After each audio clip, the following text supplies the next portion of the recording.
이것이 현대사의 진실입니다. 다 아시는 대로 해방 후 남한은 상해 임시정부 세력들이, 북한은 동북항일연군, 둘 다 독립운동 세력들이 집권합니다.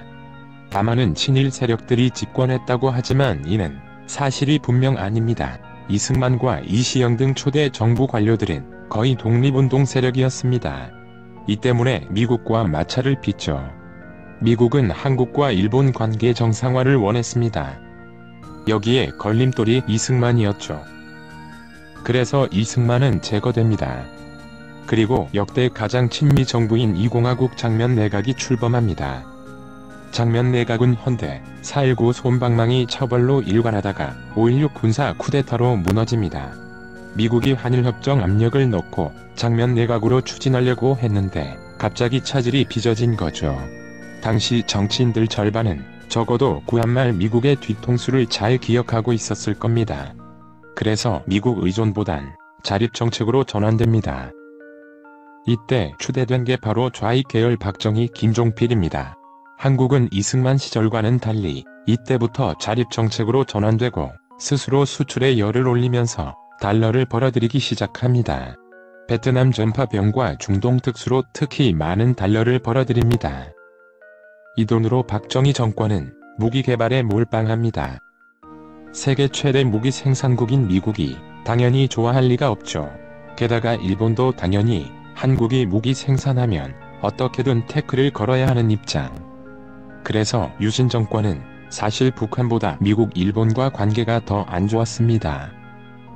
70년대 당시 미국이 대만 뒤통수를 치고 일본에는 오키나와를 반환시키고 동북아를 다시 중일 중심으로 개편을 하니까 당시 닉슨 정부는 한국도 미군 철수를 계획. 이것을 명분으로 유신 헌법이 통과되고 한국이 중화공업 군수산업으로 방향을 완전히 틉니다. 게다가 70년대에 미사일과 핵개발까지 강행하면서 박정희, 김종필은 미국, 일본의 제거 대상이 된 거죠.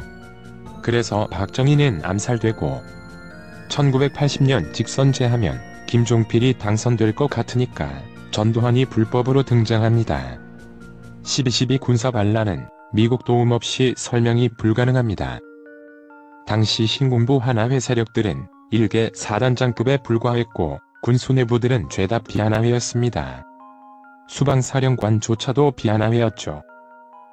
헌데 12.12 진압부대인 수방사가 갑자기 태도를 바꿉니다. 당시에는 평자권도 미군에 있었고 주한미군의 영향력이 있었을 때입니다. 미국은 박정희 유신 정권은 맹비난했으면서 12.12 반란은 묵인한 게 사실입니다. 전두환이 미국과 당시 정치인들로 인해 추대되면서 군수산업인 중화학공업이 축소됩니다. 대신 전자공업으로 전환. 이때 미국, 일본의 지원을 받습니다. 무기개발 포기 대가로. 일본과 국교 정상화도 사실 박정희가 아니라 전두환부터로 보는 게 맞습니다. 그리고 전두환 정권에선 유신 세력들이 가장 탄압을 받습니다. 언론들은 김대중, 김영삼만 거론하지만 실제 이들은 정치금지만 당했지 다른 불이익은 받은 게 없습니다. 김종필은 전두환으로부터 재산을 몰수당합니다. 김종필의 친인척까지 이유 없이 회사에서 잘리기까지도. 김종필의 힘이 완전히 꺾인 거죠. 전두환에 의해서. 박근혜도 전두환 정권 내내 미행당하고 탄압을 받습니다. 그래서 박근혜가 대통령 되고 나서 전두환부터 조진 거죠. 그리고 자기 당의 탄핵까지 당합니다. 여기에 전두환 세력들도 분명히 개입되었다고 보여집니다. 사실 하나회 맨 처음 날린 것도 김영삼이 아니라 박정희가 시초입니다. 윤필용 사건이 그것이죠.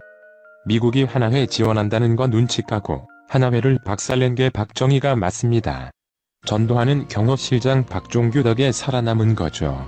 헌데 언론들과 정치인들은 박정희, 전두환을 같이 엮습니다. 이상하게 김종필이 역사적으로 봐도 박정희의 후계자가 맞는데도 박정희한테 팽당했다는 식으로 언론 플레이를 합니다. 여기에는 미국과의 관계, 정치꾼들의 복잡한 이해관계가 얽혀있기 때문으로 보입니다.